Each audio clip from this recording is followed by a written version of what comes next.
انسانوں کے نام افزار ریحان، کھلاڑی دوراہے پر یا عمران خان کے سامنے دو راستے۔ ان دنوں ہمارا زیر حراست کھلاڑی اور اس کی پارٹی سخت مشکل اور اضطراب میں ہیں۔ ایک طرف انہیں زوم ہے کہ پاکستانی عوام کی وہ مقبول ترین لیڈر اور پارٹی ہیں، دوسری طرف ان کی کوئی سنوائی نہیں ہو رہی۔ نہ صرف لیڈر اتنے طویل عرصے سے جیل میں بند ہے، بلکہ 2 نمبر یا دوسرے درجے کی قیادت بھی زیر عتاب ہے۔ حکومت کا جب جی چاہتا ہے کوئی نہ کوئی بہانہ ڈال کر انہیں بھیڑ بکریوں کی طرح پکڑ لیتی ہے۔ اسلام آباد میں حالیہ ناکام یا کامیاب جلسے کے بعد تو اخیر ہو گئی ہے۔ منتخب ممبران قومی اسمبلی کو پارلیمنٹ سے باہر نکلتے ہی دبوچ لیا گیا، دیگر خوف کے مارے ہاؤس کے اندر ہی محبوس ہو کر رہ گئے۔ وہ یہ کہا جا سکتا ہے کہ شہد والے کی تقریر قابل اعتراض تھی، لیکن اس مبنی پر جبر طرز عمل کی جتنی بھی مذمت کی جائے کم ہے۔ پارلیمنٹ کا تقدس بہرحال ملحوظ خاطر رہنا چاہیے، اگرچہ کھلاڑی کا اپنا ریکارڈ اس حوالے سے قابل افسوس ہی رہا ہے۔ بہرحال کچھ ٹھوس وجوہ ہیں جن کے کارن بانی پی ٹی آئی خود کو بانی پاکستان جیسا لیڈر سمجھتے ہیں۔ درویش نے 2018 میں ان کی شان میں ایک آرٹیکل لکھا جس کا عنوان تھا عمران خان بھٹو ثانی۔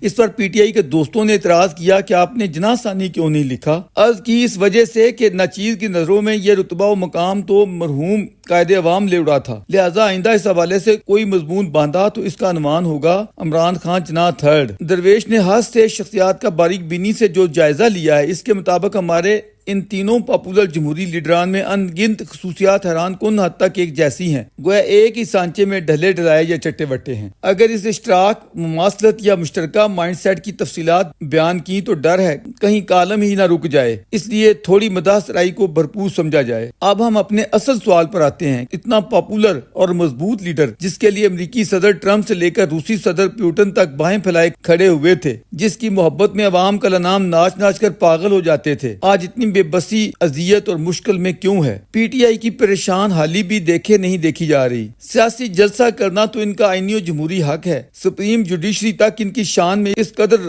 رتب السان ہے کہ معزز ججز کی اتنی بھاری تعداد جب اس کے حوالے سے فیصلہ سنانے بیٹھتی ہے تو عقیدت و محبت ترازو پر کیا خود آئین پر غالب آ جاتی ہے۔ وارستگی میں آئینی شکیں تک ذہن سے محو ہو جاتی ہیں یا بھول جاتی ہیں۔ ساری دنیا کو معلوم ہے کہ محبت تو ویسے ہی قانون کی طرح اندھی ہوتی ہے، اسی لیے تو باشعور لوگ عاشقوں معشوقوں یا فین سے ڈر کر رہتے ہیں کہ نہ جانے کب وہ ستم ڈھانے پر اتر آئیں۔ پی ٹی آئی اور اس کی زیر حراست اعلیٰ ترین قیادت ان دنوں کس قدر پریشان ہیں، انہیں سمجھ نہیں آ رہی اپنے ستم گروں یا حریفان اقتدار سے معاملہ کس نوع کا کرنا ہے، پیٹرول بم پھینکنے ہیں یا پھول، سخت دھمکیاں دیتے ہوئے پرجوش احتجاج کرنے ہیں یا پرامن مذاکرات۔ کبھی مذاکرات کی گردان الاپتے ہیں اور کبھی سارے مذاکراتی دروازے بند کرنے شروع کر دیتے ہیں اور بڑبڑاتے ہیں کہ ہمارے ساتھ مذاکرات کے نام پر اسی طرح دھوکہ کیا جا رہا ہے جس طرح کبھی شیخ مجیب الرحمان اور ان کی عوامی لیگ کے ساتھ یا خان اینڈ کمپنی نے روا رکھا تھا۔ ایک طرف بات چیت، دوسری طرف خوفناک آپریشن کا پلان۔ ہمارے ساتھ 9 مئی سے دھوکہ دہی کا یہی کھیل کھیلا جا رہا ہے، لیکن سوال یہ ہے کہ کھلاڑی صاحب نے مذاکرات کس سے کرنے ہیں؟ اپنے ان سیاسی حریفوں سے جنہیں وہ اپنے پچھلے جنم سے چور چور کہتے نہیں تھکتے ہیں، یا اپنے ان طاقتور مہربانوں سے جن کی بدگمانیاں 9 مئی کے بعد ختم ہونے کا نام ہی نہیں لے رہی ہیں؟ یہاں المیہ یہ درپیش ہے کہ جس طرح تالی دونوں ہاتھوں کے بغیر نہیں بجتی ہے، اسی طرح مذاکرات کا ڈول بھی یک طرفہ طور پر نہیں ڈالا جا سکتا۔ دوسرا فریق مذاکرات کرنے کے لیے تیار ہو تو یہاں تو معاملہ کچھ اس نوع کا ہے، ادھر وہ بدگمانی، ادھر یہ ناتوانی، نہ پوچھا جائے ہے اس سے نہ بولا جائے ہے مجھ سے۔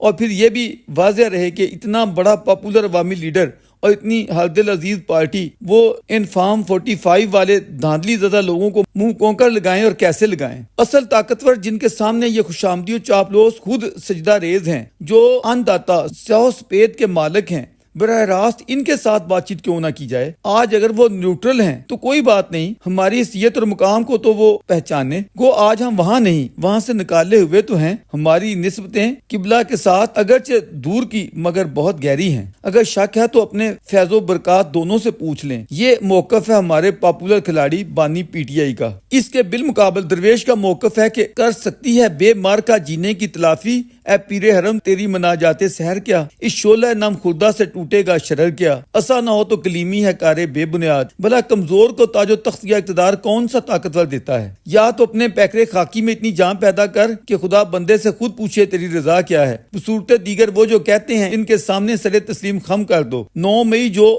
آج تمہاری اتنی بڑی پھانس بنی ہوئی ہے، کیا تمہیں معلوم نہیں کہ کسی کو بھی اتنا ہی ہاتھ اٹھانا چاہیے جتنے جوگا وہ ہے؟ حضور آپ نے اپنے فیض عام کے جھانسے میں آ کر وہ کچھ کر ڈالنا چاہا تھا جس کی آپ میں طاقت و تاب نہ تھی۔ ایسا کچھ کرنے یا بھاری پتھر ہاتھ ڈالنے سے قبل اپنا وزن تولنا چاہیے تھا۔ آخر ناکام بغاوت کس کو کہتے ہیں اور اس کے مضمرات کیا ہوتے ہیں، پیش نظر نہیں رہنے چاہیے تھے۔ افسوس آج بھی آپ لوگوں کی سوئی وہیں پھنسی ہوئی ہے۔ آپ لوگوں کے ساتھ جو کچھ ہو رہا ہے یہ مکافات عمل ہے۔ کیا آج بھی آپ اتنے اسٹوڈنٹس اپنے ساتھ باہر نکال سکتے ہیں جتنے کابل کے ستم گروں نے نکالے یا جتنے ڈھاکہ میں نکلے؟ 9 مئی ہو یا 8 سپتمبر، اگر تو اتنے بڑے عوامی جتھے آپ لوگ بھی نکال سکتے جتنے 71 میں شیخ صاحب کی عوامی لیگ نے نکالے، یا 5 اگست کو ان کے مخالفین نے نکالے، یا 16 اگست 46 کے دن جناح نے نکالے، پھر تو آپ بھی آج کے بانی بنگلہ دیش یا بانی پاکستان سب کچھ ہوتے۔ بصورت دیگر آپ اپنے ہمدردوں کو بیچ میں ڈالتے ہوئے اسی طرح باہر کا راستہ ناپو جیسا کبھی ٹیڑھی راہوں کے سیدھے مسافر نے ناپا، اور آج پھر خاموشی کے ساتھ وہ سب پر حاوی ہے۔ وقت بدل جاتا ہے، تدبر اسی کا نام ہے،